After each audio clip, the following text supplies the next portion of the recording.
5. I said worst and best, but for me, it's gonna be probably more my biggest disappointments. Because I've seen, like I was talking about earlier, I've seen a lot of turd movies. I worked in a movie theater for a few years. I had buddies that worked there for years before that. I've seen a lot of turd movies.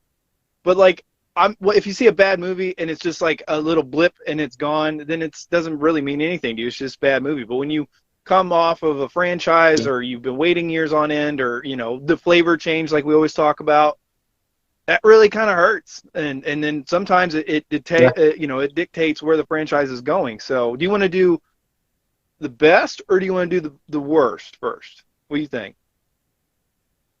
I'm completely open because I've got a list on both sides that I'm pretty comfortable with. I even got a couple honorable mentions just in case, but yeah, I'm good either way.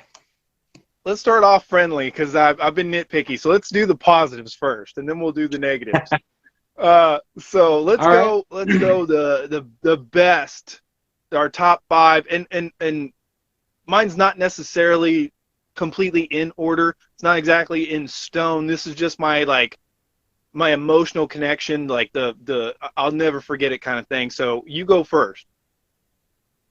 That's fair. I want to mention mine only have an order for top spot, so the last film I'll mention. And the worst is the absolute worst, and the last that I'll mention and the best is the absolute best experience. So, and most of mine, like John said, are actually for either utter disappointment or just blown away, not expecting it, or like that didn't live up to the hype, or there might be a little bit of emotional attachment, but for the most part, similar. Real quick before you get into your number 5, do you have any honorable mentions? Just a quick little bloop, bloop, bloop, bloops. Yes, so we're on the good, right? I've got 3 honorable mentions here. Number 1 is the most recent Candyman. I was absolutely blown away by that movie. I thoroughly enjoyed it, and I did not expect for a reimagining to be as well done as that, especially with some of the other stuff that we had over the past couple of years. My next would be Mad Max Fury Road. I enjoy the first 2 Mad Max films. Thunderdome's all right, but when I went to see Mad Max Fury Road, I didn't fully understand how absolutely insane the movie was going to be, and I enjoyed every single second of it. It was over the top nonsense, and it just worked. It worked the whole time. And I mean, honestly, I feel bad it being an honorable mention, but the other one's kind of, my final honorable mention would be Evil Dead Remake. That movie was really good. Like, I fully expected to go into it and be like, no, I went into it and I was like, holy crap, that's insane. That is insane. And I'm not terribly squeamish in theaters with a lot of things, but when she's got saw to her arm and it just kind of and drops it. Oh, dude, the face. And then the eye. And then the tongue. And the eye. Yeah, that movie on its own, I mean, it's just, I was absolutely blown away with how gory, awful, cringy. I love it. It's a really good movie. Really, really good movie. And it had no business being that good. So yeah, do you have any honorable mentions you want to throw out? Well, really quick, I just want to say, when you were talking about Mad Max Fury Road, try to find one. I dare you. Try to find something that is more rock and roll metal than that blind dude rocking the guitar with the speakers behind him shooting flames out of the guitar. I dare you to find something more rock and roll metal in any movie ever. Like, you just can't. That is so awesome. When the music in the theater, the chase scenes, that storm that comes, man, dude, that I gotta say, you're right on that, man. That was a great theater experience. It was. Yes. February 5th, February 5th, 1997. Dude, those cups from McDonald's, right, with the big Vader helmet on them, and like my brother played basketball for Fort Hayes, and like they would always play the Vader march and stuff like that. The memorabilia was everywhere. Like, I hear you, man, on that one. Yeah, Brian. Yeah, yeah, man, big time, man. I saw all of them. The re-releases. Unfortunately, they were the remasters, which was what it's still awesome, but whatever. But anyway, so my honorable mentions would be, let's just be honest, let's be fair. 75% of the Marvel movies, Iron Man to recent, 75% of them are all like, oh my God, I can't believe I live in a time like this. When I was growing up, you had movies like Beastmaster, that was like your superhero stuff. You know what I'm saying? Conan was like almost superhero because you had nothing. You had Superman, you had a Batman, maybe two Batman movies, the Flash that nobody watched, the Captain America movies, the ancient Spider-Mans that nobody watched. Like growing up now, being adults now, like it's just we forget how good we have it, right? And it's just I gotta mention just all those. Next is Interstellar, man. The sound effects of like those strings and stuff like that, and like the view in IMAX, like it's just beautiful. I love Interstellar. The Martian was great. I got to give a big shout out to Titanic. I probably saw that movie in theaters probably 5 times with many different family members. Titanic is just, you knew it was something special. It wasn't just the history, it wasn't just the acting. It was the whole movie. The whole movie was just from start to finish. It had action, it had romance, it had, I mean, the horrors of life. Yeah. Like it's just such a good movie. But I think those are mainly my honorable mentions. But yeah, and I mean, same thing with like BVS and like even the Justice League. Like I know people hate that movie, and I say it's very inferior to Zack Snyder's. I still enjoy watching it, and there's some ugly in it. I can tell. I know the difference. I can, especially now you can see it. I still get joy out of that. Once again, I would have never thought in my lifetime I'd see Batman and Superman on screen together with all that. So I mean, I get it. It's just got to be an honorable mention. But that's it for me for now. But let's go. What is your number 5? Number 5, I want to just throw this out. I was not a fan of the previous entries into this particular character's live-action films. I, however, was a fan of some of the 90s comic series, especially when you had red and blue version, and that is Man of Steel. I was not really looking forward to going to see Man of Steel, but I saw Henry Cavill and I was like, he looks like a Superman. Like, he fills the role. The trailer kind of sold it, kind of didn't. And then when I was at the theater, I like you said that your brother was with the Batman, I was sitting there, like 10 minutes in, I had to pee. And I did not move. I was rocking. I was glued to the screen. It was a spectacle, and it brought this not overwhelming darkness to a comic book film, but it wasn't light and cheery like the Marvel films, and it wasn't quite as rough as Nolan's Batman trilogy. It was just right. It was the perfect balance, in my opinion. And unfortunately, all that got lost when Warner Brothers and DC decided that they needed to try and compete with the Avengers. And we all saw how that turned out. But yeah, Man of Steel was an absolute blast. And if this is a movie, if I could relive watching a movie for the first time ever again, that would be one of them. It was just spectacular. Russell Crowe and Kevin Costner in that movie, Kevin Costner is good. He comes back in a couple other movies. He's got a couple little lines, but I forget when I watch that movie how good Russell Crowe is as Jor-El. Like I love. And then the guy, I can't remember the guy's name now, that plays Zod. Like the intimidation, the intensity when he was like, you grew up on a farm. I trained my entire life to hone my senses. Like the music from Zimmerman or whoever, like that movie is just grand, and it was unapologetic. It's like we are going to destroy half the town.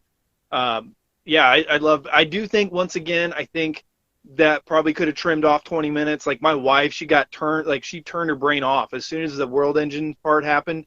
She turned her brain off. I can hang in there. I think it's a good movie all the way from start to finish, but I do see that it might have been 20 minutes too long just for the pace and the whole movie. But I love it. I wouldn't change it for me, but yeah, Man of Steel, good call. That's a God, that's a good movie. You forget, like when I go back and watch the movie, I forget how much. Now I Yeah. prefer Christopher Reeves just because I like the Boy Scout Superman. But I love that they actually gave Superman that amount of character, that amount of like the world depends on me, the world hates me, the world loves me. Like no matter what I do, some people love me, some people hate me.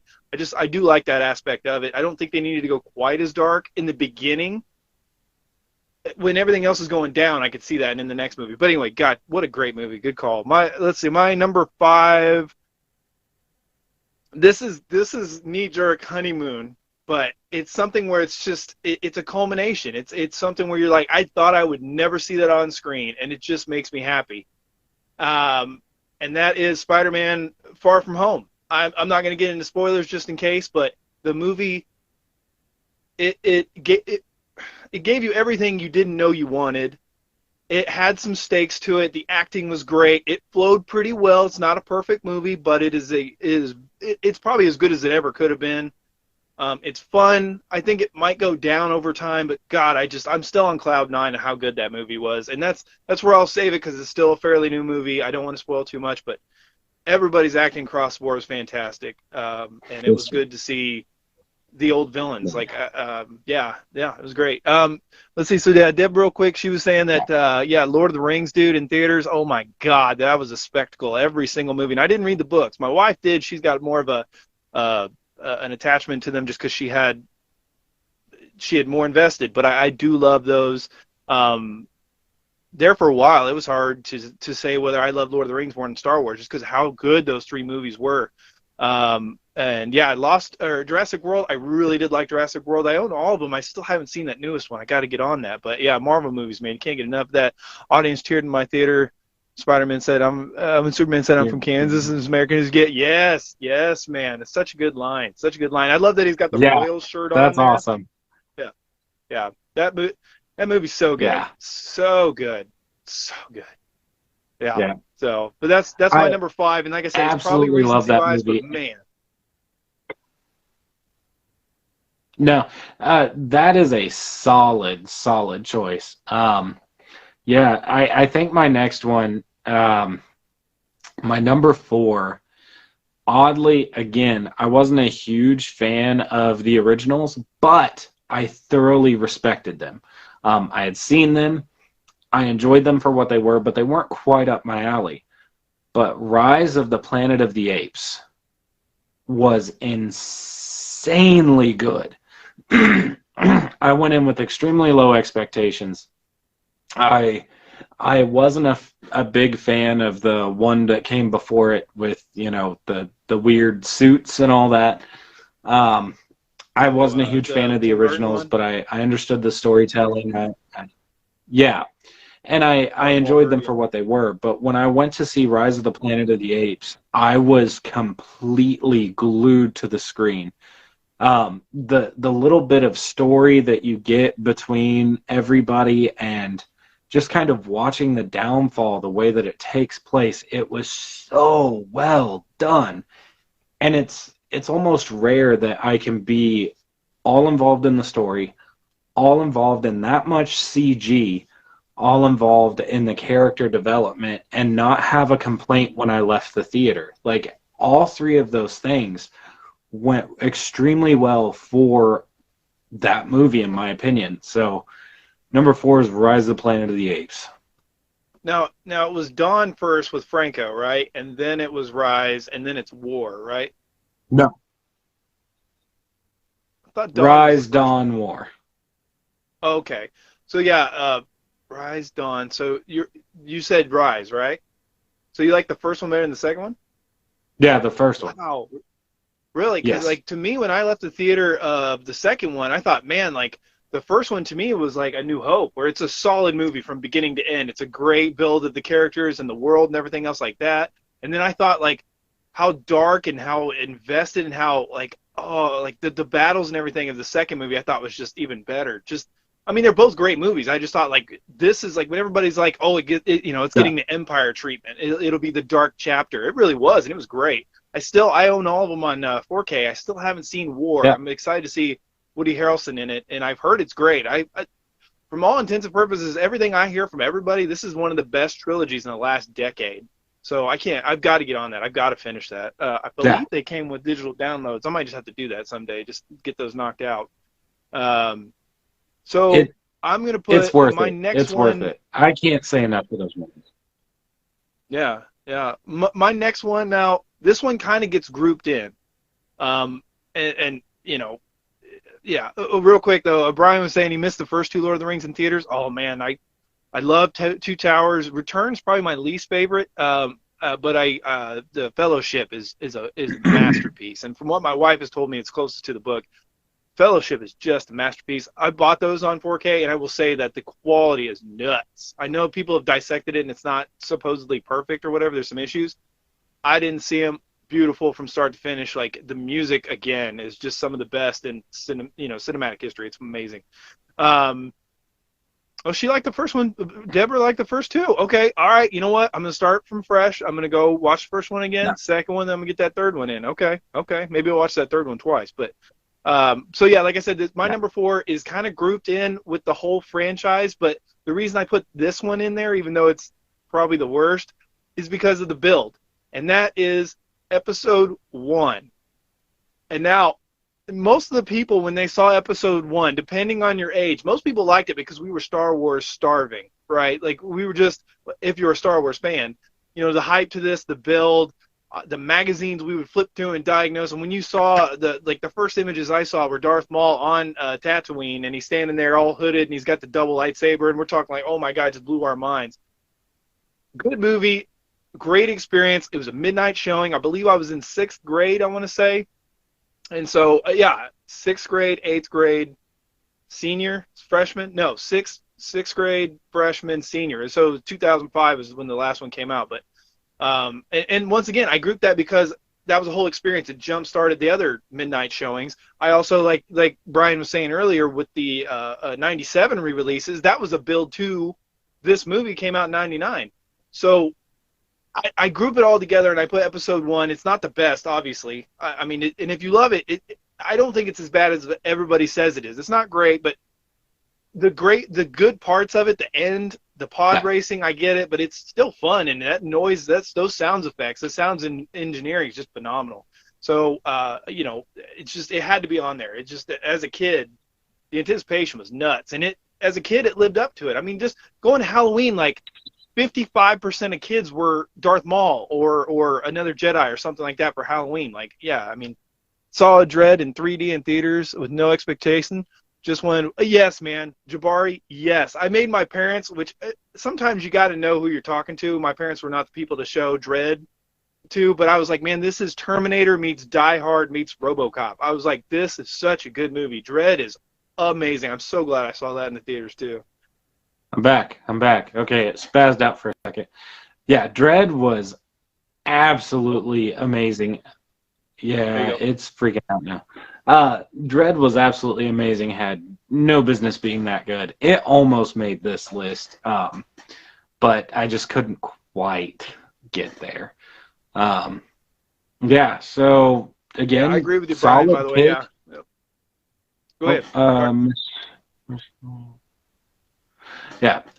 So for my next pick, this number 3. Wow, we're going through these. Yeah.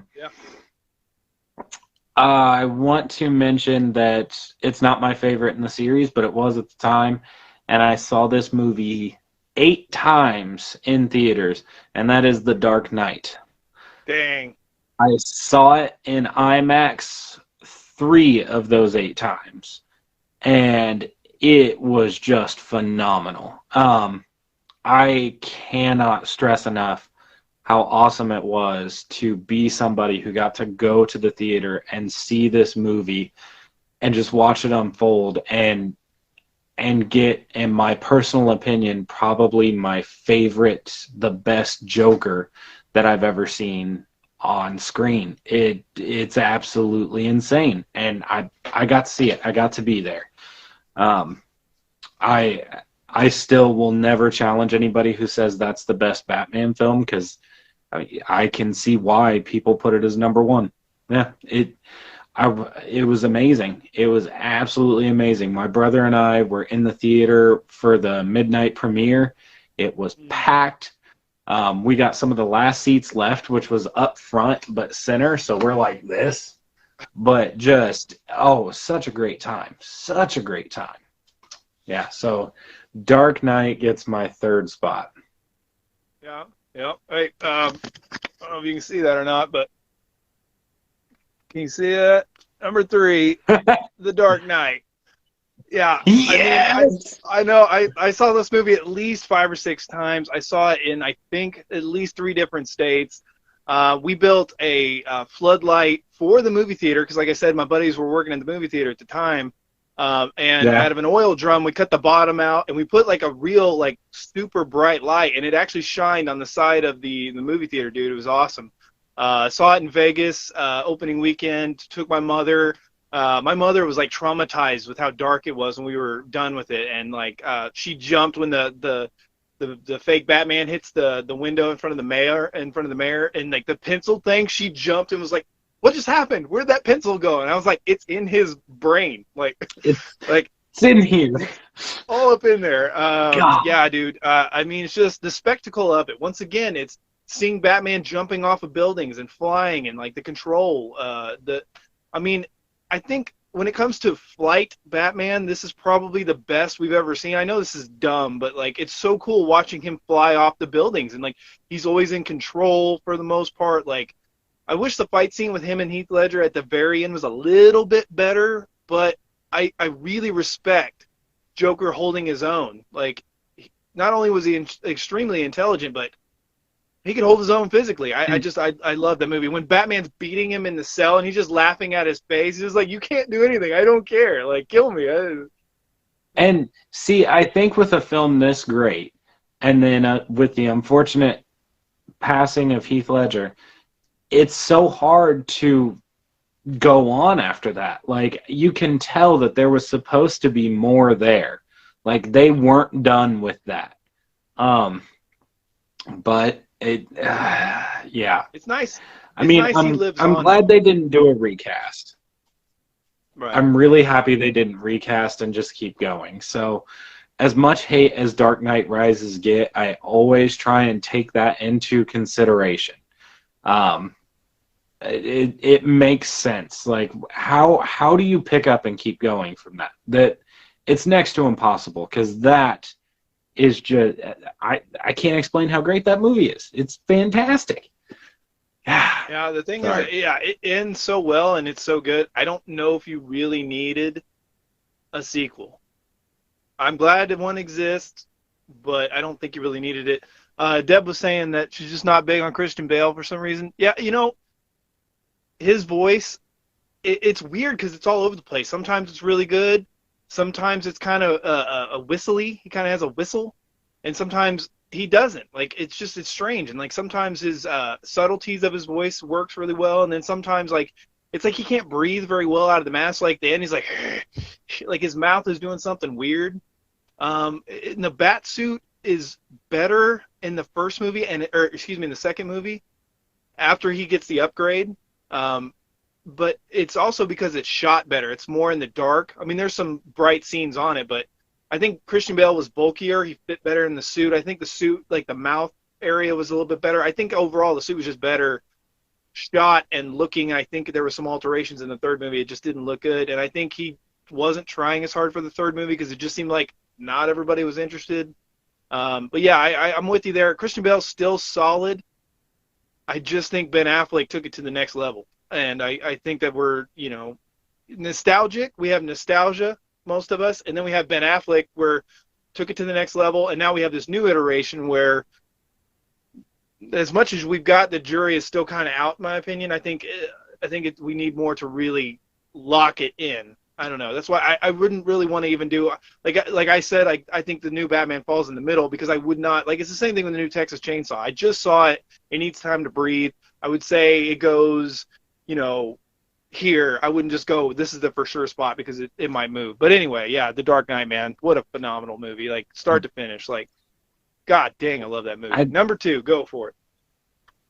Number 2, my mom was a big fan of like weird thriller movies and the popular ones throughout the early to late 90s, and TV shows.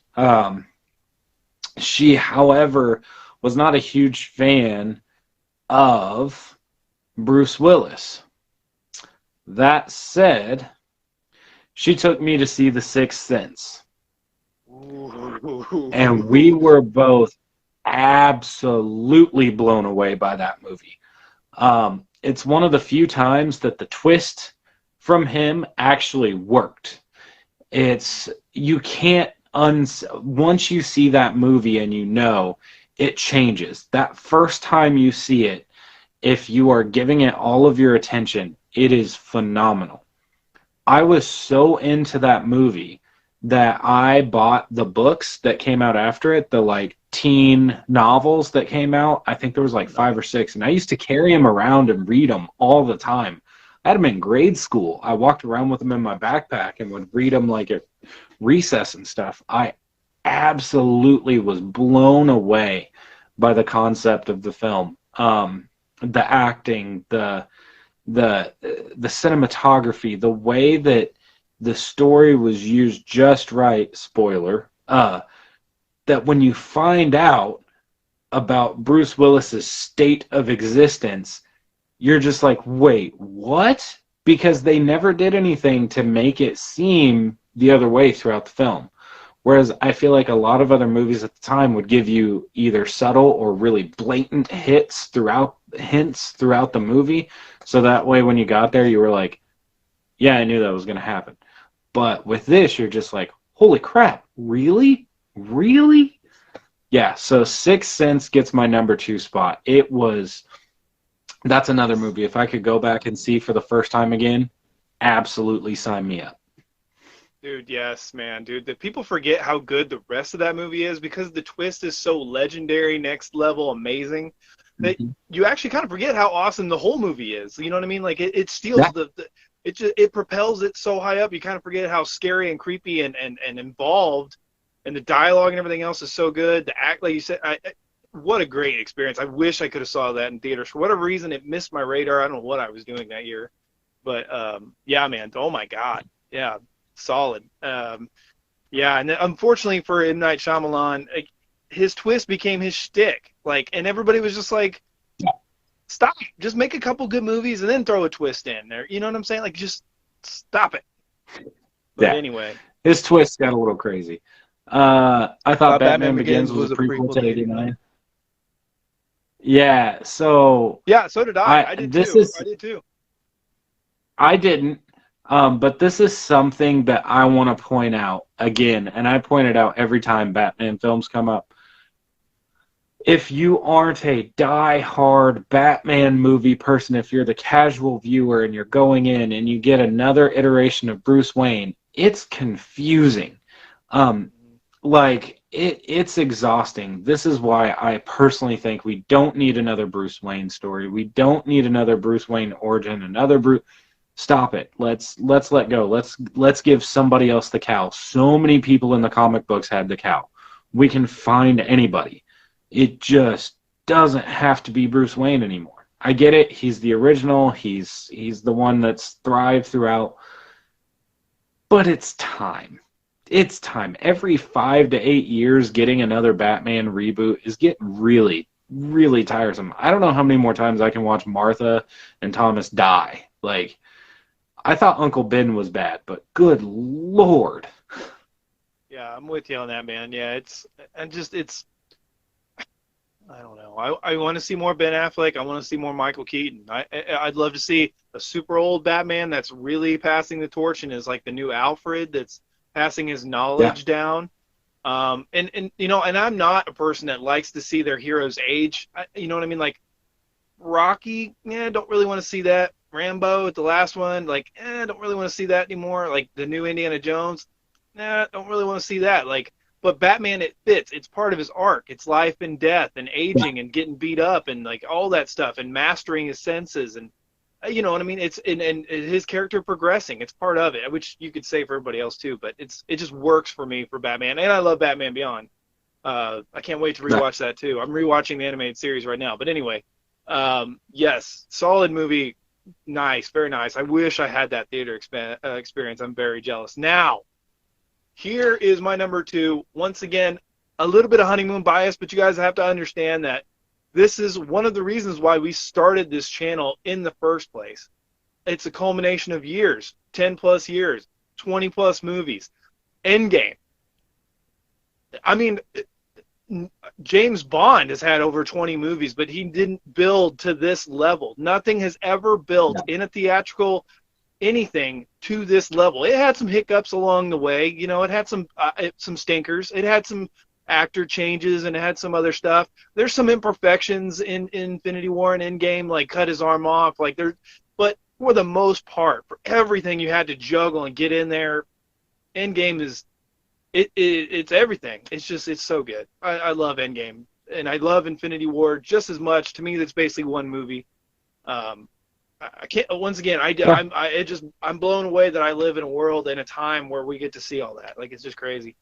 So and it was before COVID too. It didn't kill that. So yeah, that's a super solid pick. And I didn't put any of the Marvel films on this list, but it was really hard not to. That being one of them. That and oh God, Captain America: Winter Soldier. But yeah, the two biggest cheers in a theater I've ever heard was Endgame when Cap. I mean, spoilers, but everybody's seen it. I hope spoilers if you haven't seen it.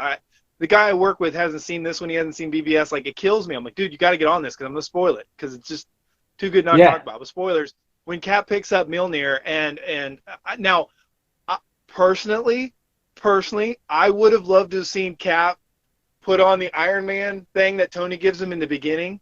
That goes on him, and then he gets Mjolnir, and then like you see a little bit more chainmail or something go over that armor. I think you could have made it a little bit more like godlike Captain America, but dude, the theater erupted when that happened. Like, people lost their freaking minds. And then in episode two, you couldn't hear what Thor said in the theater. Like, it was when he was like, "I knew it." Like, it was so deafeningly loud with everybody cheering. Yeah, man. Yeah, dude. And then when Yoda walks in episode 2, people they stood up and they knew it was on. They were about to see something they'd never seen before. Those are the two biggest like crowd freaking outs I'd ever seen. But real quick, thank God Endgame came out before pandemic. Man, that's what I'm saying, Brian. Like, 100%. when pandemic hit, that was one of I'm at this point I'd already had a kid, and I was thinking about having a second one, but some stupid thing in the back of my brain said that. I'm like, thank you God, at least I got Endgame before. Hey, Jabari, I hope I didn't spoil that because I started to scream to the rooftops about that. But dude, I said thank God we got Endgame before that. Seen that. Yeah. But and the other part of the pandemic, the other part of me, once again, I'm thinking about having a second kid, and then Halloween Kills gets delayed, and that was like the biggest piss me off in my brain. I was like, look, you got to let it go, but I'm just playing along with that. But anyway, Endgame is my number 2, and that is my number 2. Yeah, that's a solid pick. This is a weird pick for number 1. I don't think many other people in the world would pick this movie, but I was, I don't know, I want to say 8, 9, or 10 when this came out. My cousins, my mom, my dad, and my brother, we were all at we were at the casino with the movie theater. I can't think of the name of it. I've been there. But we were sitting there and we were all talking about what movies we're going to go see. My brother and my cousins wanted to go see Sleepy Hollow. Extremely bad.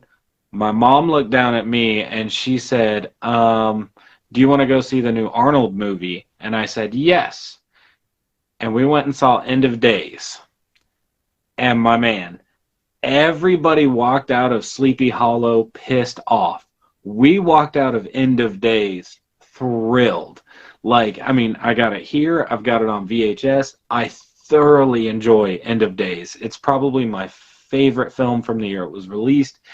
It has all of the parts of a more serious Arnold film that aren't so comical in some of his other attempts, and it's a fun action thriller. I can't explain it. Like, I absolutely love that movie. And yes, it takes number one spot here. It was such a great experience. I was a little kid. There were parts that terrified me. There were parts that you're like cheering. That it was just so good. And I remember me and my mom absolutely loved the movie. And everybody else went to see Sleepy Hollow, and they were all so mad. Like, the movie sucked. It was so stupid. It was great. It was great. It was great. There's some redeeming factors to Sleepy Hollow, but yeah, I wouldn't say it's great, but it's entertaining. I like the visuals. Yeah. Anyway, dude, yeah, End of Days, man. When the first thing you see of Arnold's, he's waking up. His partner wakes him up, and he's putting like a beer in the blender with an old piece of pizza. Oh my God, dude! And Pepto-Bismol. Yeah. And then later, like him and the devil are about to square off, and he's like talking trash on the devil. He's like, "You're a choir boy compared to me. You get out of my face." And I just love Arnold just going nuts. Like, he's not, he's down on his luck. He's the old beat up cop. I love it so much. And then I love the spoiler too for this, but when he's betrayed and the guy's like, "Well, let's see how you are when your nuts are on fire." Like, it's just like the little. I can't remember the partner's name. He's a good actor. He was in A Few Good Men and other stuff like that. But like the little like back and forth between him, the buddy cop, but like superhuman. Dude, what a good movie, dude. What a good movie. Yeah. Yeah. And again, like I said, I don't think that will be on anybody else's number one or even top five. And it was the whole experience for me. I had a great time with the movie. It was after a holiday. I can't remember if it was Christmas or Thanksgiving. If I look up the release date, I'll tell you. We just feasted at my grandparents' house, and we went to the theater to watch a movie. And our cousins stayed over that night. It was awesome. It was just a great time. Yeah. So I love Johnny Depp, but one. picking a Johnny Depp movie over Arnold is a mistake. Like, I mean, regardless of whatever Arnold's in, unless it's like Batman and Robin. But yeah. I don't know. Secret Window's pretty good. Yeah, no, it is. I love Johnny Depp. I just watched Public Enemies yesterday, dude. Public Enemies is a good movie. Like Johnny Depp he has a lot of good movies. It's only when he went full wacko where he kind of started putting out some stinkers. But my number one is completely biased. It's completely nostalgic. It is the first movie I remember seeing, for the most part, complete in theaters. It comes off the back of my favorite movie of all time, and that is the 1992 Batman Returns. As a kid, I should not have been watching that at 5 years old, but it was just my mother and I, dude. And the grand scheme of it, like, there's bigger movies with bigger, like wide shots and all this other stuff, but, like, when Batman goes on the ledge and the wings come out and then he drops down and, like, he's hovering over Gotham and you see that shot over his head, so beautiful, man. And then, like, later on when the Penguin's cruising through the sewers and he's coming home, like, after giving up on being mayor and stuff like that, and just the shot of just, like, him coming into the sewer, dude, it's a beautiful movie. Fight scenes were cool for a kid. The hype around it was huge. Like, the toys were amazing. I just loved that movie. I think it came out around the 4th of July because I remember fireworks after it. It was just a beautiful, awesome experience. I have to say, just to kind of piggyback off of that, the first movie that I can remember in its entirety of sitting in a movie theater and watching it was at Indian Springs Mall next to my house growing up. And it's my grandparents and, oddly, my mom and dad, I believe. I think my dad was there. And it was Batman Forever. So I think it's funny that Batman has, like, this significant, like, theatrical experience throughout my life. And even though of what I've just said about the Bruce Wayne story arc problems, I'm going to go see all the Batman movies. So it's It is what it is. But no, I think it's funny that the first movie you recall seeing in a theater is a Batman movie, and the first movie I recall seeing in a theater is a Batman movie. That's just great. Like I've got some other like Peter Pan. I believe it came out in '91. Like I have some vague memories of that, like the pirate ships and stuff like that. Like like the beginning's kind of slow as a kid, but once you get into Neverland, especially that end fight scenes and stuff, like it's a grand movie. Hook is a phenomenal movie. So I want to say that was probably my first theater experience, but I Batman Returns, like my whole childhood stopped for that movie, and the build for that was nuts, and just like I just love it. Batman Forever, when you're talking about like what we talked about earlier with episode 1, Batman Forever was kind of stunning. Like the lights, the action, the music, like everything kind of stunned you. You're like, I think I like that. I think I like that a lot. And then as time goes on, you're like, oh, yeah, Jim Carrey's just being Jim Carrey, and I don't know what was happening with Tommy Lee Jones. Kilmer was okay, fine. I think under a better director, he would have done better. Like, the tonal shift was crazy too. Like, it's just crazy. Now, I do respect Forever. I think Forever is the best live adaptation of maybe the comics. Like, you know what I mean? It feels like a comic movie. It feels like a comic book movie. You know what I'm saying? I feel like there is some special, you know what I mean? It feels like there's bubbles on the pages that you're reading when you're listening to Riddler or, the trauma of Batman or stuff like that. I mean, I just, it holds a special place in my heart because I think there is some validity in its quality depending on which part you're talking about. But anyway, Keaton was the best Batman that I've seen. Still haven't seen Affleck or Pattinson. Well, oh, dude, you got to get on that. Got to get on I BVS, recommend, and if you watch BVS, only watch the extended cut, the ultimate cut. That's what I was going to say. Sorry. Saw Power Rangers at Indian Springs. Dude, me too. So Brian and I went to elementary and middle school together. Actually, the funny thing about that is we used my grandparents' address because I actually grew up in the neighborhood right next to Indian Springs Mall. My grandparents actually lived by Wyandotte County Lake, which is how I wound up at Bethel and Eisenhower. But Indian Springs was our movie theater until the Great Mall opened, and then my mom and dad and my grandparents were all like, oh, this Dickinson Theater is great. It's awesome. Every once in a while we would get to hit the Oak Park 8, but for the most part it was Indian Springs Theater, and I to this day can picture how absolutely terrible the decor was.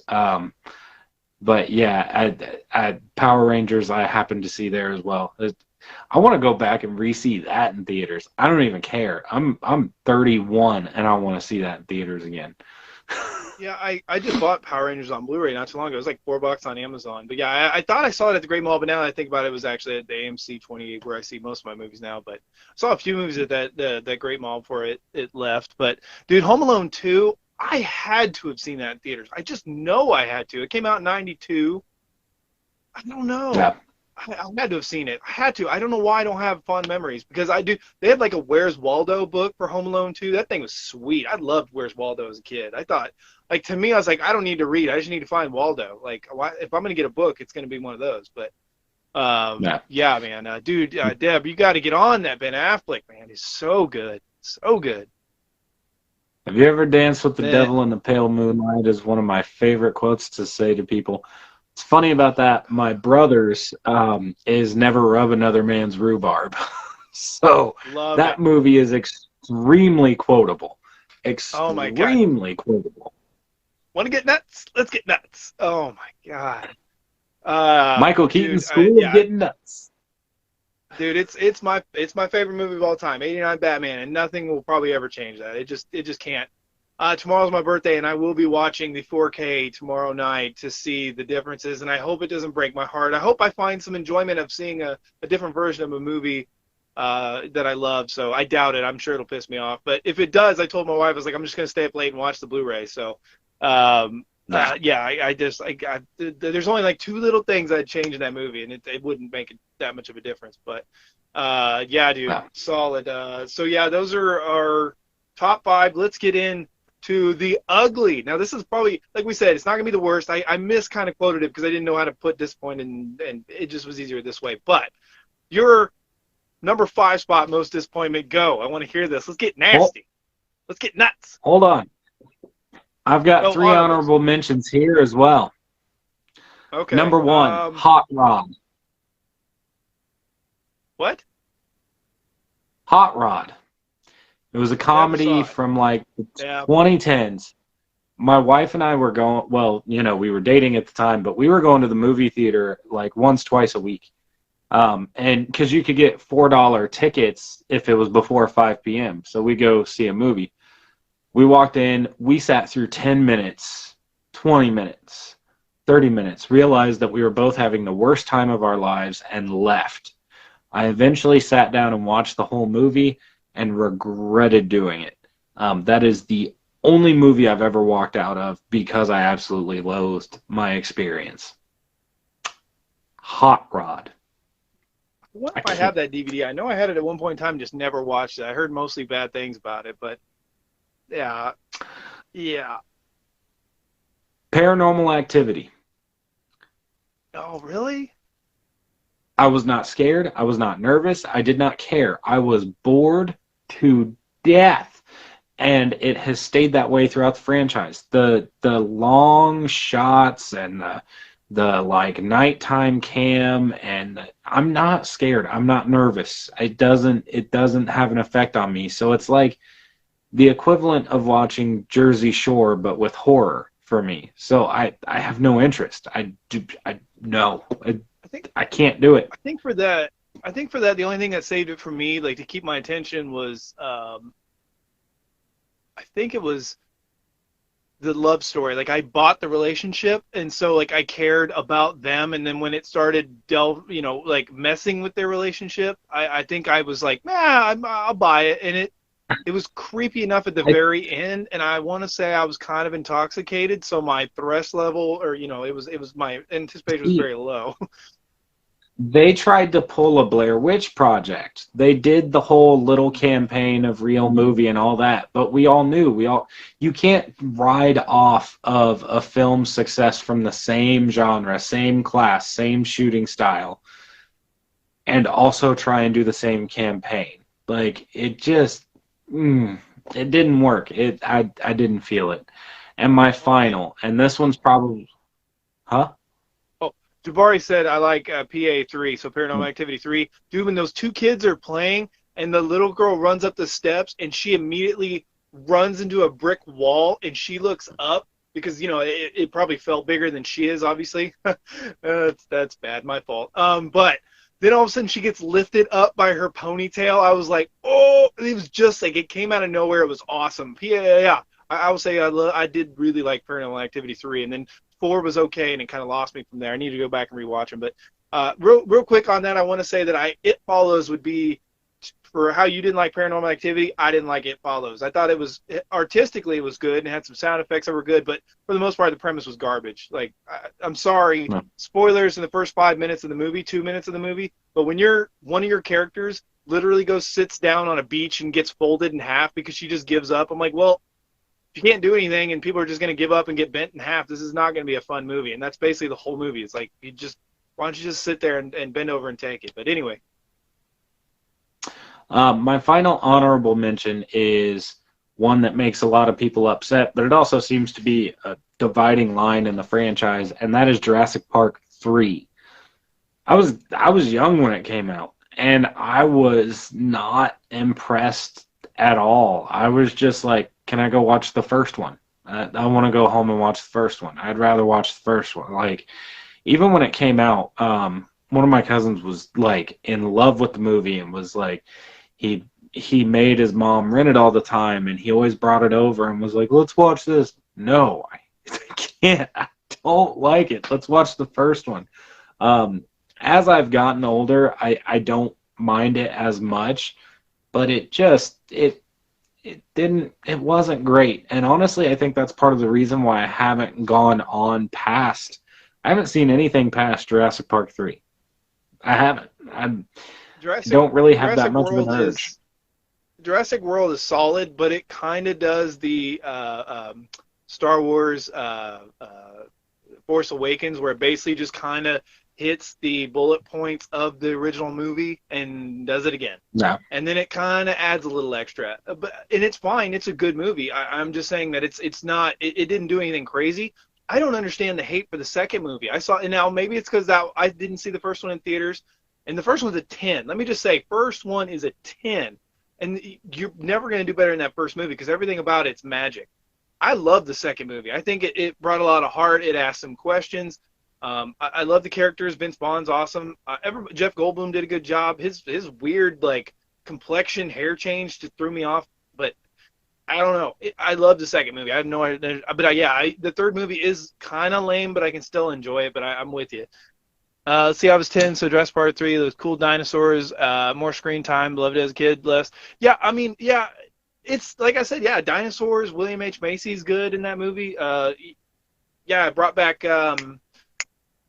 I can't remember his name from the first movie. Oh, anyway, yeah, I'm with you on that one, man. Yeah.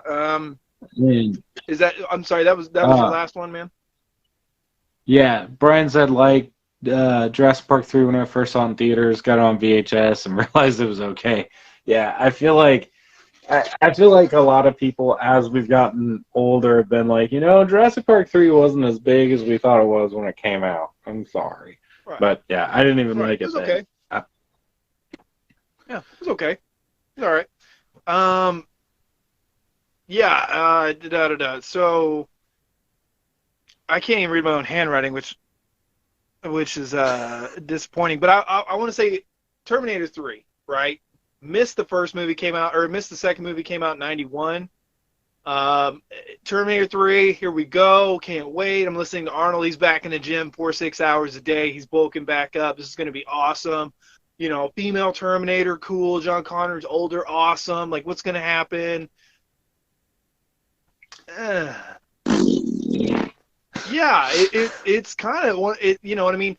First Terminator is a 10. Like, there's not much in it I would change. The second movie is a 10. You know what I mean? Third movie's a 4. Like, it just like, oh, God, dang it. Yeah. What am I watching? I hated the John Connor in that movie. God dang it. I like the gal that plays his future wife. Can't remember her name, but didn't like him at all. I have to say, because I was and am such an Arnold fan, and the age I was when it came out, I was maybe in the 6th, 7th grade, 6th or 7th grade, I believe. And I knew it wasn't as good, and I didn't like it as much, but it was another Terminator movie. So I was just excited to have another Terminator movie. And I still think it's one of the worst, but I still collect some of the figures from it because really cool figures. And it had some cool shots. It did have some cool shots. Story was trash. It was unnecessary. And it's just like we're talking about with Jurassic Park 3. There's still, there's still dinosaurs. There's still Terminators. Like, there's still some fun to be had. So, but like I said, a 10, a 4. Like, God, just like, God dang it. And then it just can't find its footing ever since then. Dumb Velociraptor talking on the plane. It was a dream. It's dumb. Yeah, I agree. But, at least it was a dream. Worst Saw 3D. Actually, one day we're going to get into Saw, and I'm going to defend the hell out of that movie.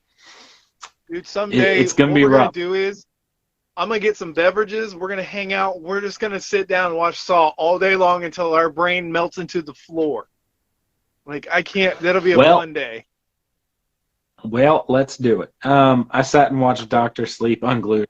I enjoyed Dr. Sleep. It wasn't that great, but it was all right. It was all right.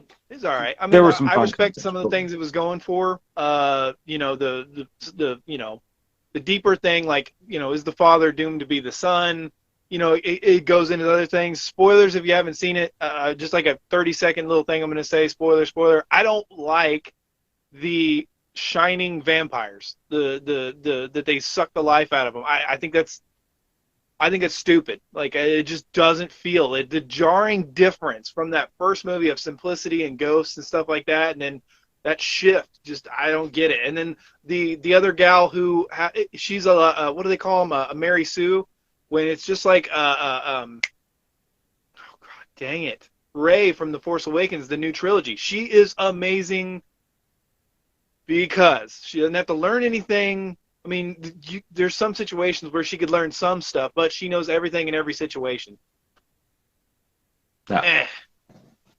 Anyway, Yeah. yeah, man. So I want to say, okay, so T3, Power Rangers, Turbo.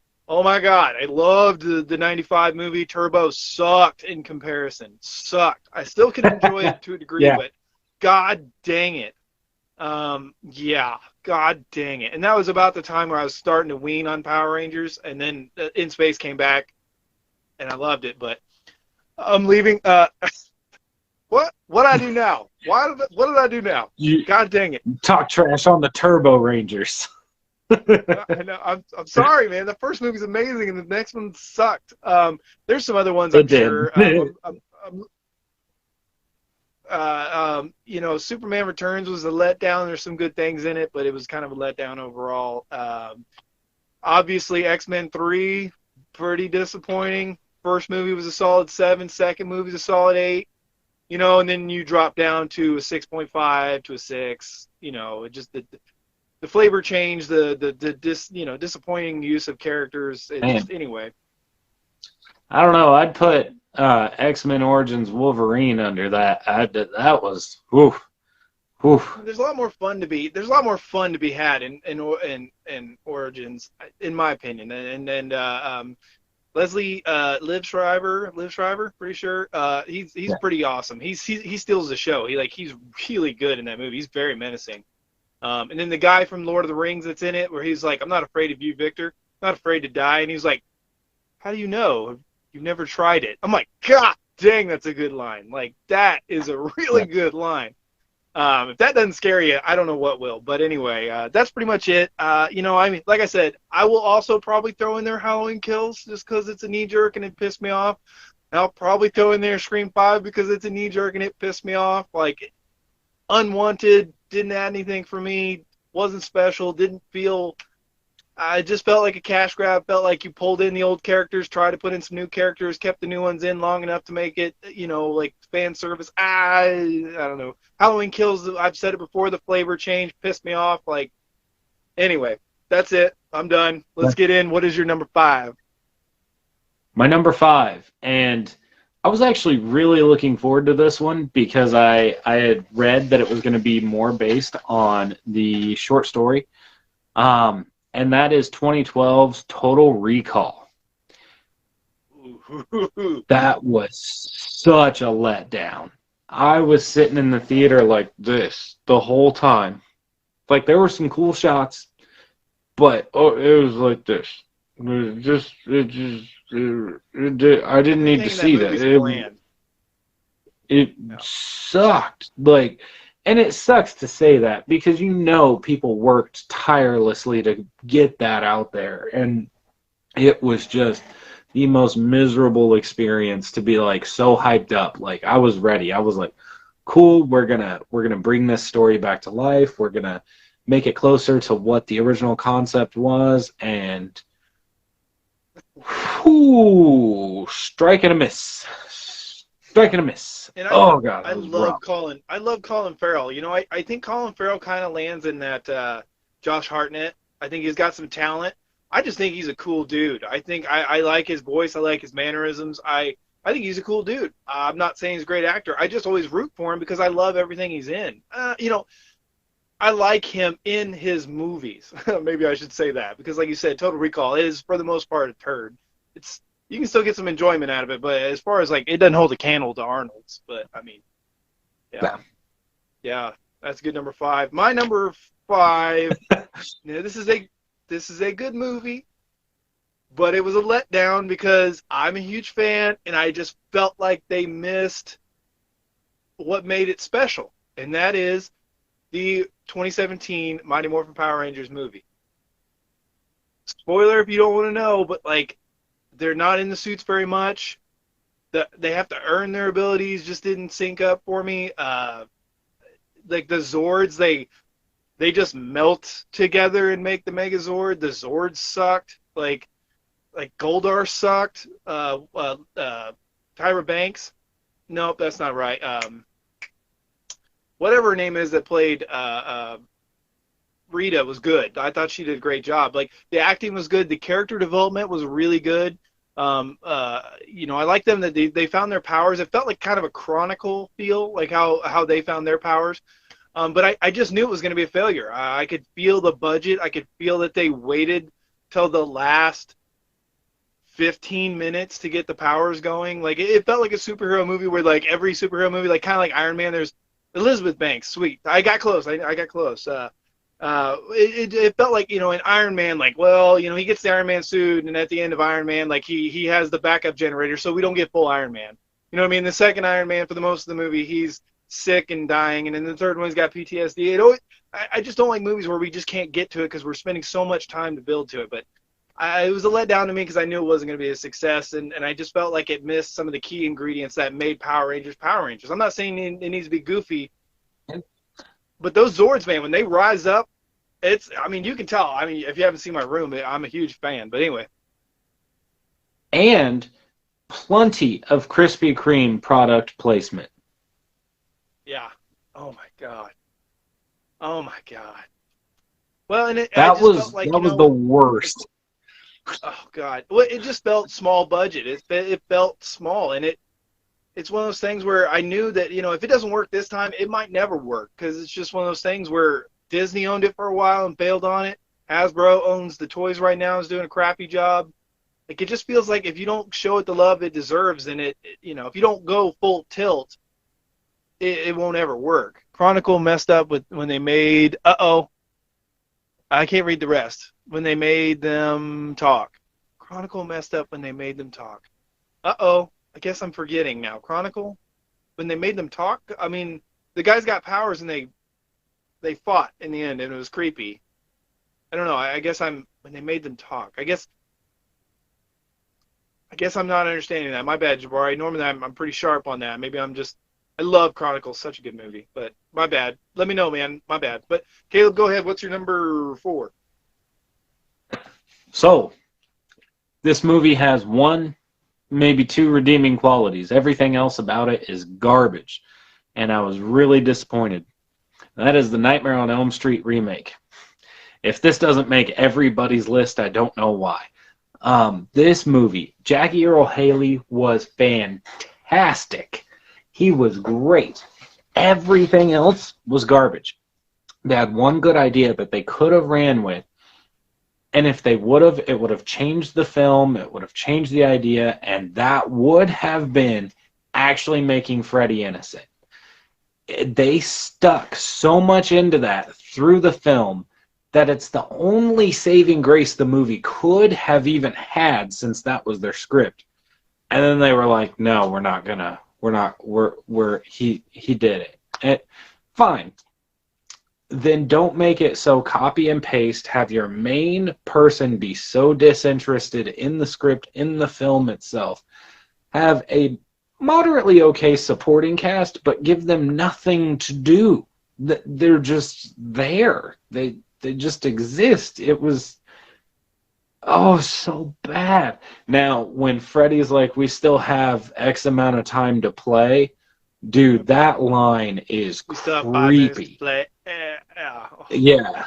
Great line. That Great is line. And he's the one who did he brought that sound of the knives twitching together really fast. That was awesome. But everything else about the Nightmare on Elm Street reboot was horrible. And actually, yes, I did bring it out just because I thought that it deserved a seat out here to show how much I hate this movie, but I love to watch the Jackie Earle Haley scenes because he is great in it. I love the micro naps, the coming in and out. You never know when you're safe. You get so tired. The micro naps. I mean, there's no difference between getting really, really tired, falling asleep, not realizing it. But the coming in and out, it just felt it just added to the the intensity of it. I don't know. I really liked it. Bionicle. I have not seen Bionicle. I'm not really sure I on haven't that one. either. Oh, okay, good. I'm glad. I'm like, oh my god. Maybe I'm. I was like, oh no, I messed up. Okay. Yeah. Yeah. I think there's some redeemable factors, but I completely hear everybody's complaints. Most of it's. I think. I think if you were to make put two characters in there. Don't have Freddy be innocent. Have Freddy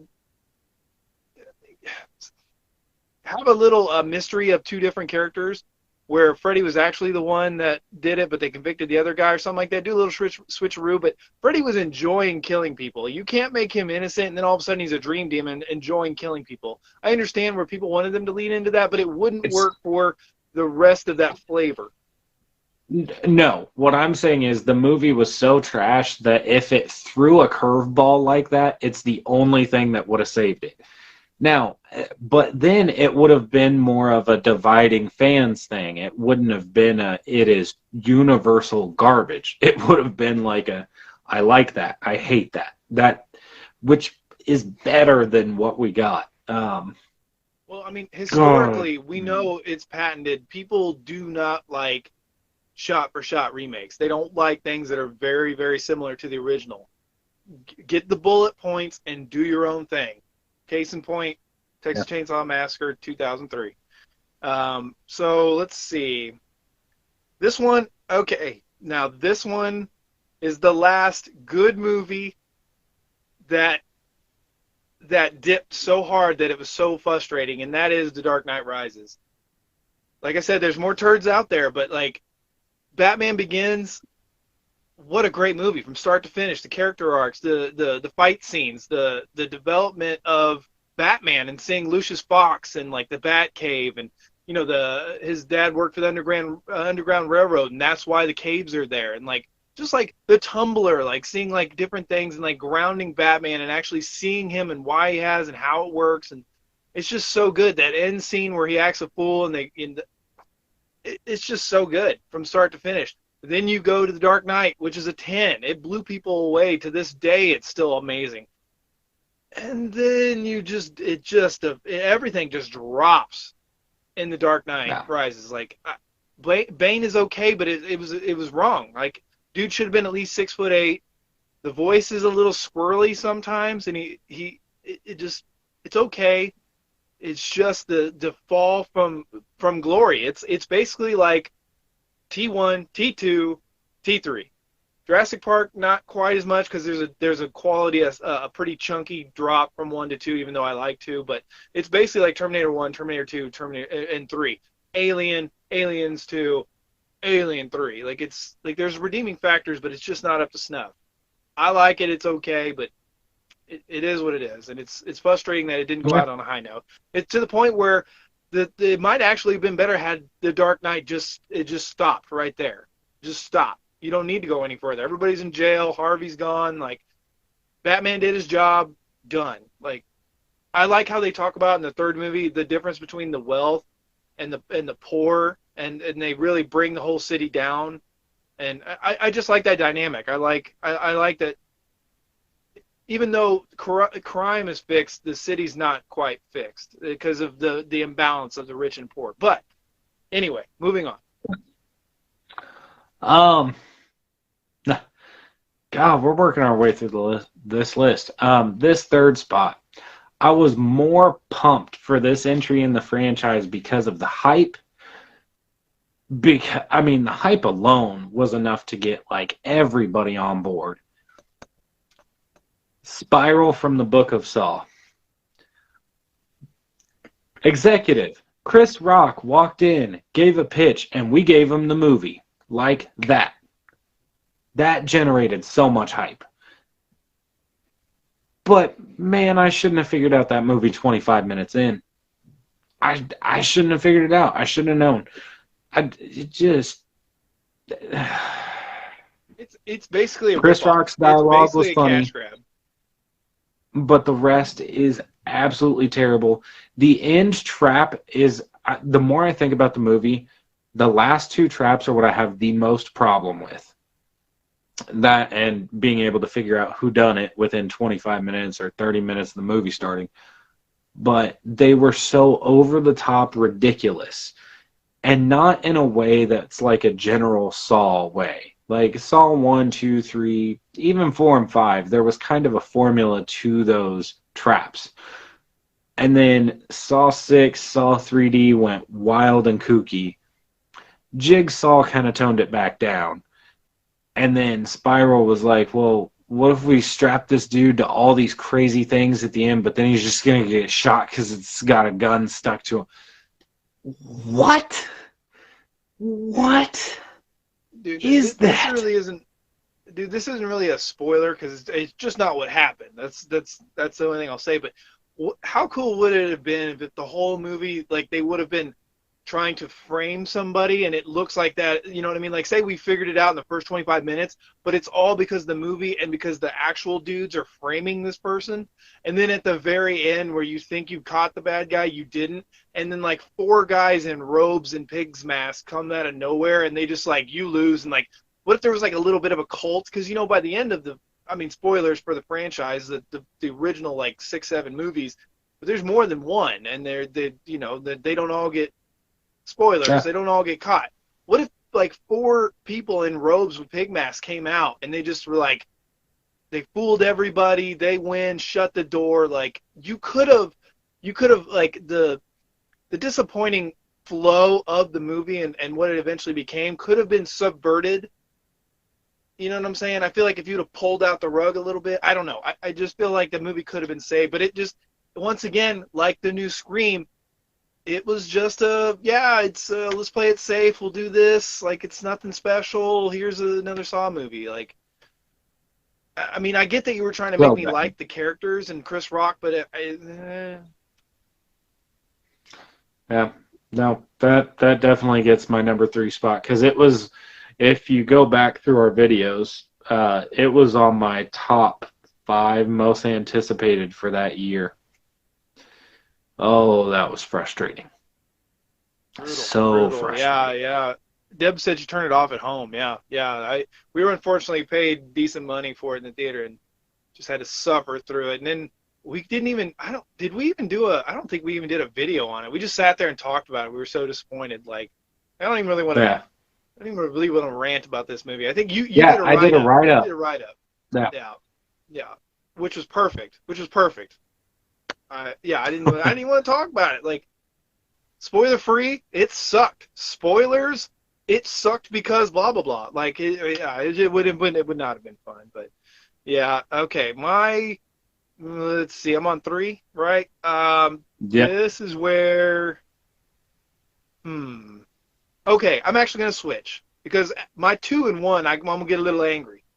So my number 3 is Mortal Kombat Annihilation.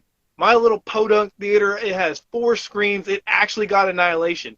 I loved Mortal Kombat. I mean, everybody in that movie. I love them. I really, really, really wish Jean-Claude Van Damme would have went with Mortal Kombat instead of going with Street Fighter. I do like Street Fighter for what it is, but he would have been amazing. And I like the guy that's in Mortal Kombat. I think he did a great job as Johnny Cage. But, man, to have Jean-Claude Van Damme in that movie would have been next level. And I don't think you would have gotten Annihilation if you would have had Van Damme in that movie. But I just remember sitting in the theaters and I was like, what is happening?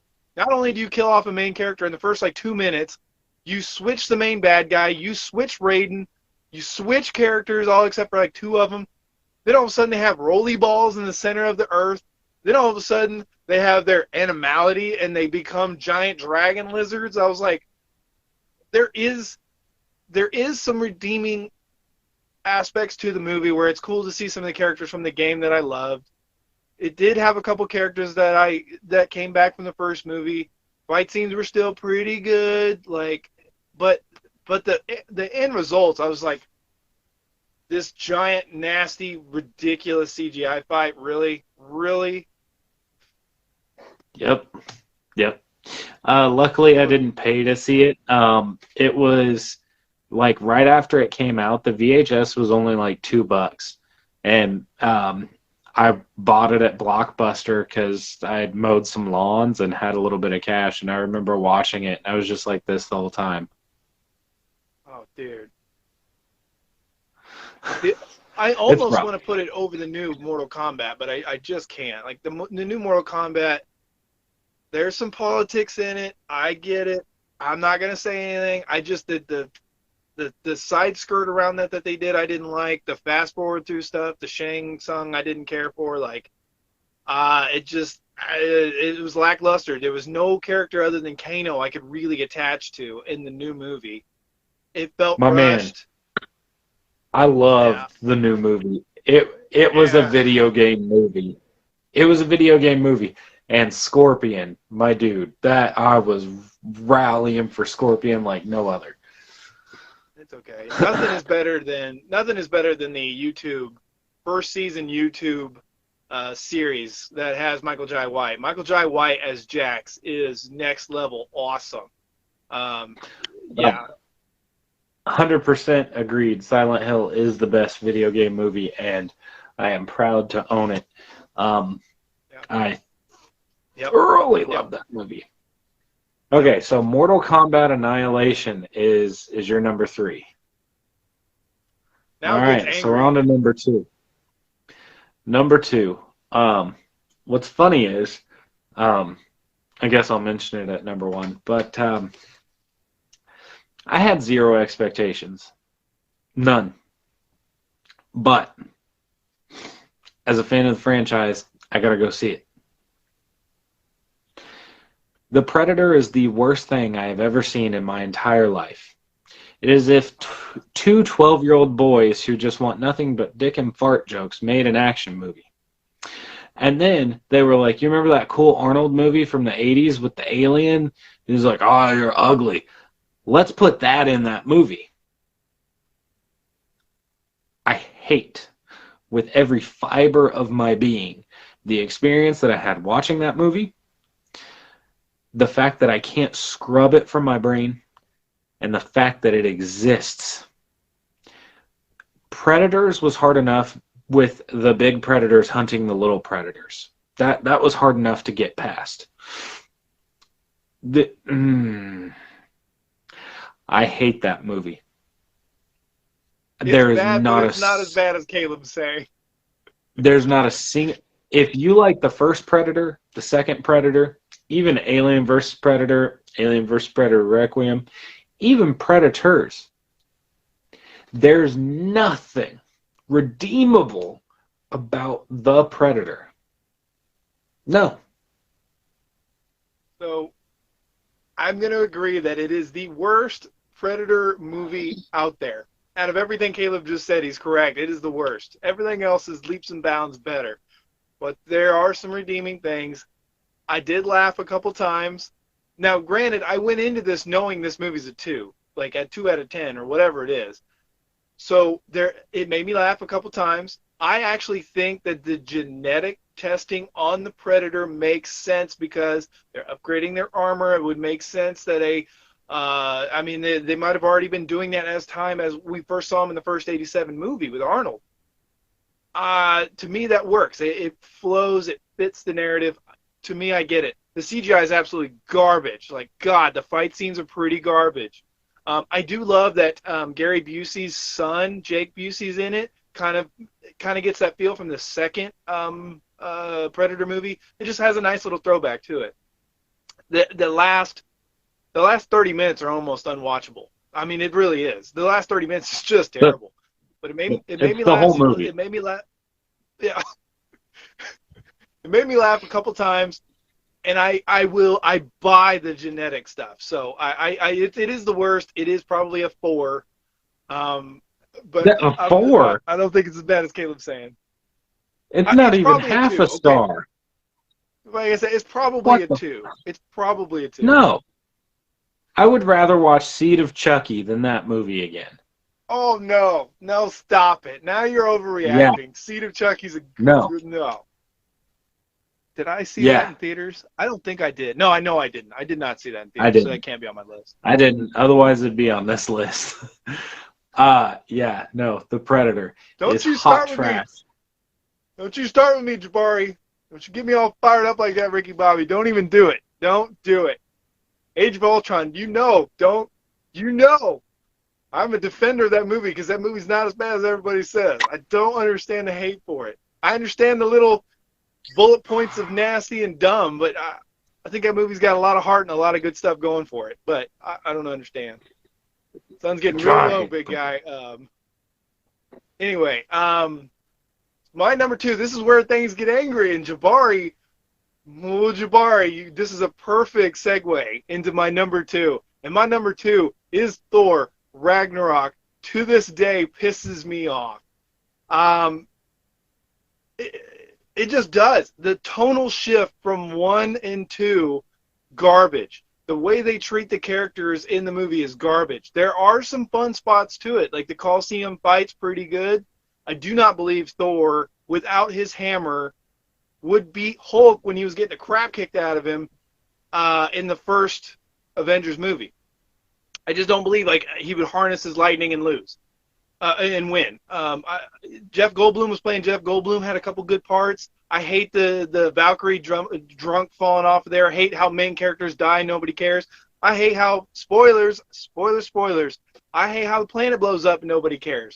Like, it's nonstop. You talk about, fart jokes. This movie's a fart joke from start to finish. Nothing holds, like, there's a little second of emotional when Odin dies, there's a little bit right there of emotions. Little bit. The rest of the movie's garbage. Everything is just nonstop funny. Like, it's a serious movie. This is the movie that takes place pretty much right before Infinity War, when real stuff's going down, when Thanos is coming on the scene, when there should be real stakes. And you just turned up the neon and the fart jokes the whole freaking movie. Thor, oh God, hate Ragnarok. Please God, Guardians of the Galaxy Volume 3 or Love and Thunder, whatever it is, please don't suck as bad as that. I hate it. I don't know. I had fun with it. I see your point on it, but yeah, it's weird that you mentioned that, Jabari, about the Predator.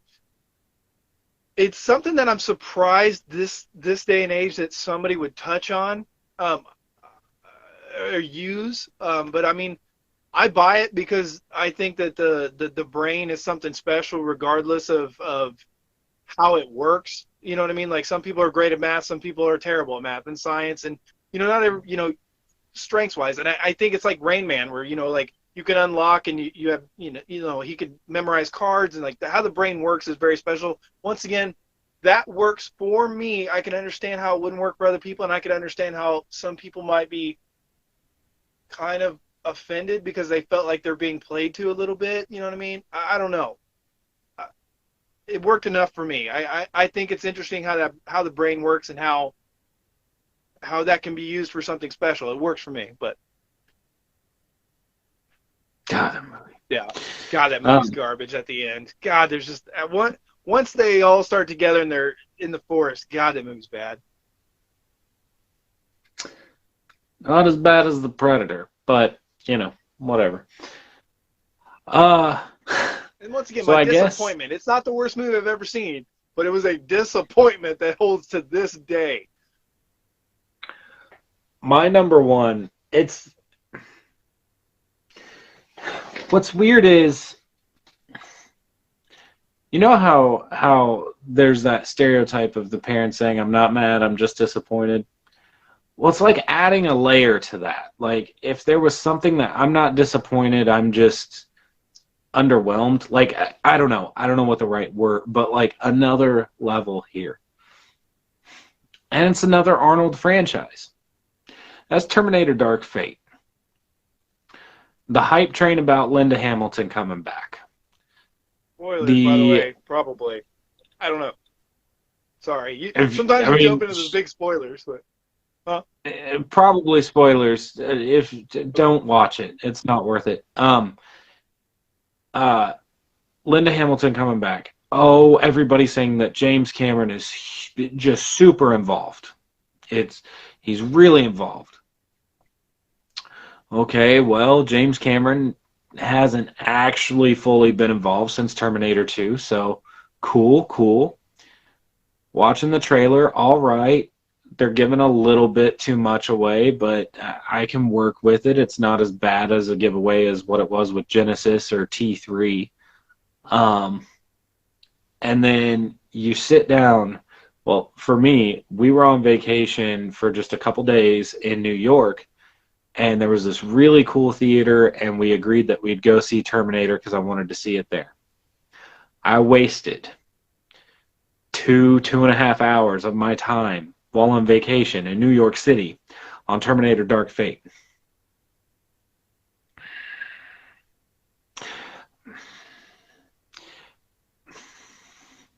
Action sequences are cool. I love the Terminator. This is what they should have done with T3, where the Terminator is a T1000 over like a T800 skeleton, so it can separate into two separate ones. So you still get your T1000. You get a little something different. Combine them and stick them in one. I didn't buy it for the T3. I will say that's a positive. Everything else, you basically threw away everything that we grew up with that we loved, and you're like, let's start fresh. Then just reboot it. Like, I mean, which is basically Now, kind of what they did. But and everything and else is garbage. that's exactly what Genesis was trying to do. It was trying to reboot and start this whole new little section, which I don't like Genesis. I hate that movie. But it was more successful at that story arc than just walking into the movie and, oh, there's a little spoiler, Edward Furlong, shotgun, done. You're just like, so T2 was wasted? Like, that's your big script idea? That's it? Oh, God, Well, no. it's one of those things where it's like, we've talked about Jurassic Park a lot. It's like, the theory is like, life finds a way, right? It's like, well, somebody else would pick up the mantle, right? It's kind of a thing where in T3 they go and they start killing everybody else off, the generals, because they can't find John Connor. I like that. That's kind of cool. It's got some cool themes in it, like the Terminator finding purpose once that his purpose was done. And Lyndall Hamilton was a BA in that movie. I think a little too much, but she was awesome. I just didn't care. I didn't care about the new gal. I didn't really care about Linda Hamilton. Didn't care about Arnold. The new Yeah, Terminator, he just wasn't iconic. He just didn't do anything. Like yeah. I don't know. It felt very And unnecessary. Yeah. I I still don't understand. Terminator Salvation was a step in the right direction. It missed some marks. It needed a little bit of help, but it was the right direction to go with the franchise, in my opinion, and quite a lot of fans' opinions, that future war setting is what we want to see now. T2, if you're going to sequel it, that needs to be the end of the travel back in time, the love story arc. We need to go to the future war, and that Salvation is by no means a perfect movie, but it comes after T2 in my ranking for a reason. They tried something new. They used their concepts of, well, maybe we could make a few changes, we could make a few nods, we could have a little bit of fun with it. God, Dark Fate, like, and then right after Dark Fate came out, it was let out that, oh yeah, James Cameron never visited the set, even though they said he was always going to be there. He was always going to be there to collect the What? paycheck. That's it. Yeah. Yeah, God, that dude. movie sucks so bad. Salvation is a solid movie from beginning to end. Anton Yelchin as Kyle Reese was awesome. One of the hidden gems in that movie. Just a little extra. I just love more Kyle Reese. I love Kyle Reese. This is the movie that really told me that Christian Bale needs to stop doing established characters, because we already have a perceived notion of what that character should be, but we just see Christian Bale. And I don't think, for whatever reason, to me anyway, it doesn't mesh well. He didn't come back. Like, he was decent as a Batman, but he makes new characters his own, I think better than he does pre-established characters. Anyway, solid movie from beginning to end. I actually prefer Genesis more because, as I've said before, if anybody hasn't heard, I love the love story. I don't necessarily like the actors in the movie, but I love the second chance at love. I like going back and hitting the nostalgia beats. It works for me. It's low quality, but it still goes number 3 for me in the franchise. But yeah, man, Dark Fate, I did not see that in theaters because I heard mostly negative things, and I trusted the sources I heard on that. And yeah, to me, they came out right. But Jabari's The Dark Fate is stupid. Yep, I had a friend that movie, but hated Black Widow because she slammed her head on the. I can't read it. Your hand's in the way, Caleb. Sorry. On the table and still fought. Slammed her head on the table and still fought.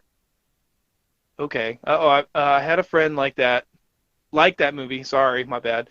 But hated Black Widow because she slammed her head on the table and still fought. I'm like, bro, Mantis is bloodstream to make her body. Boop.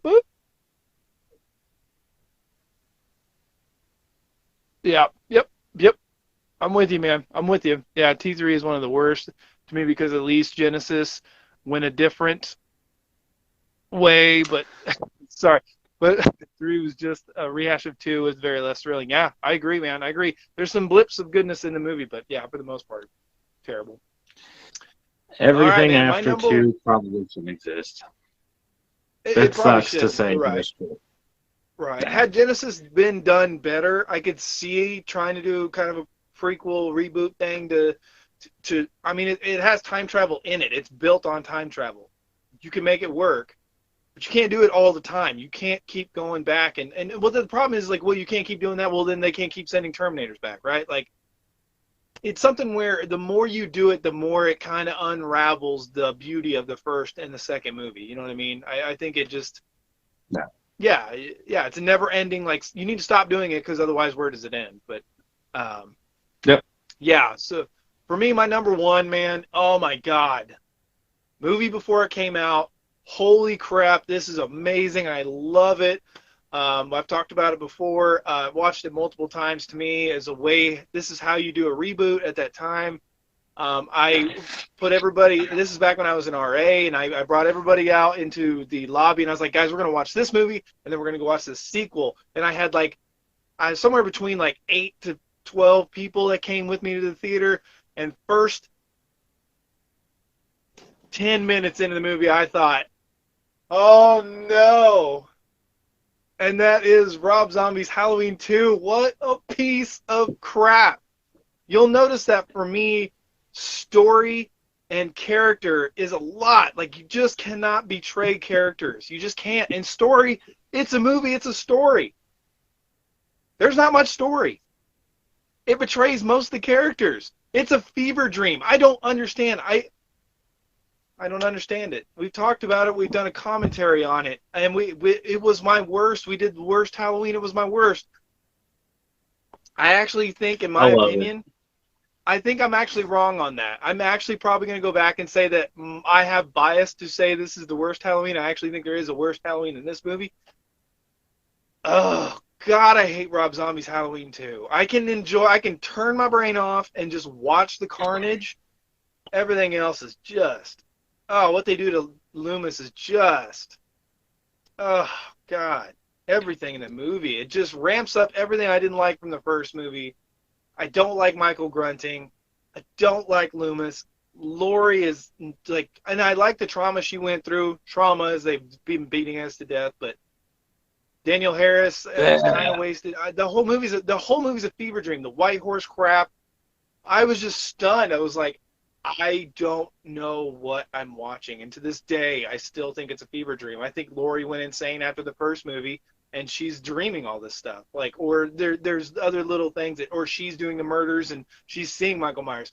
I think there's something deeper about this movie that makes it a good movie. But on surface level, if this is the movie we're watching, if this is the natural progression from that first movie, it's trash. God, I hate that movie.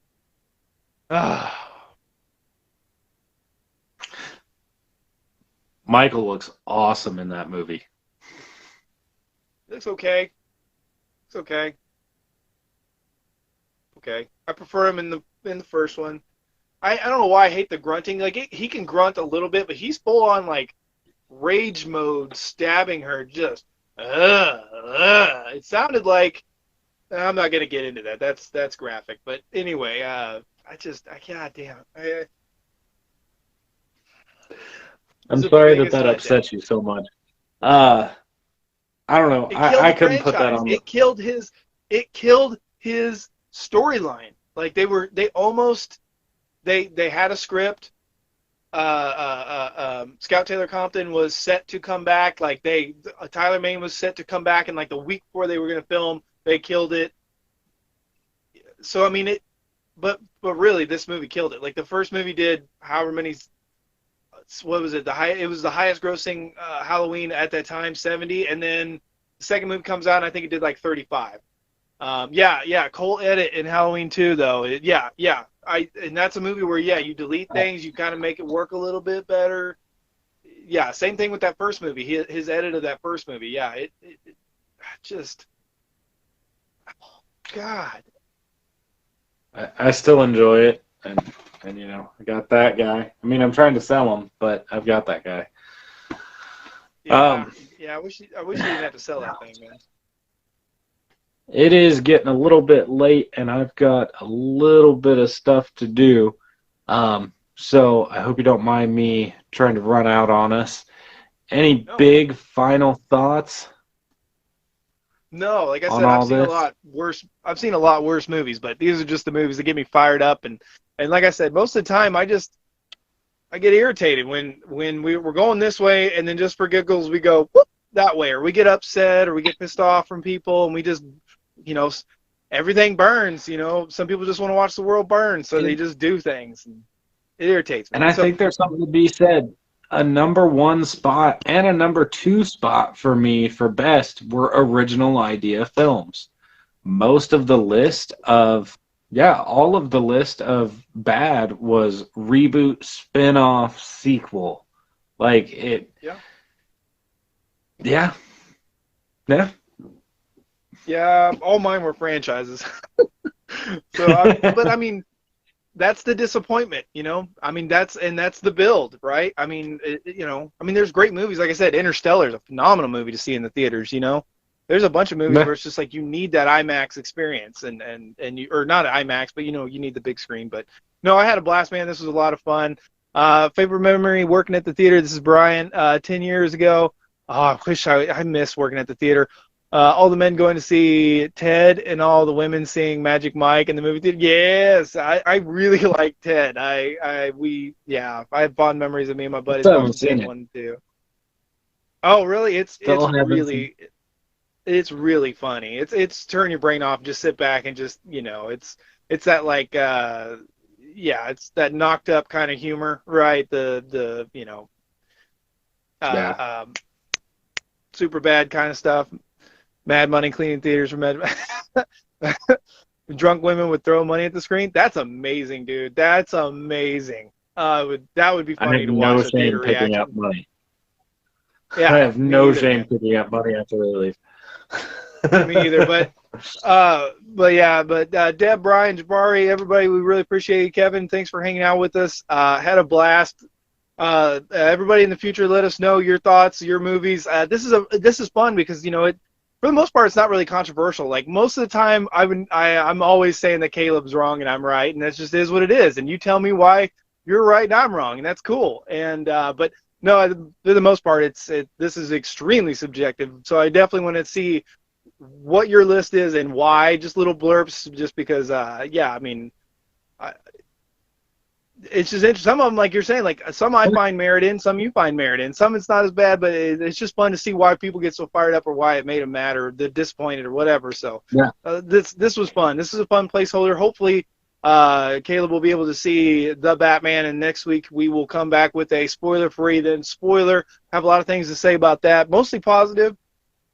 It's just that's what I said. It starts off mostly positive because I say it's a solid movie. I have to say the negatives because everything else is pretty good. I mean, well, it's just like I said. So 8.5. What do you want?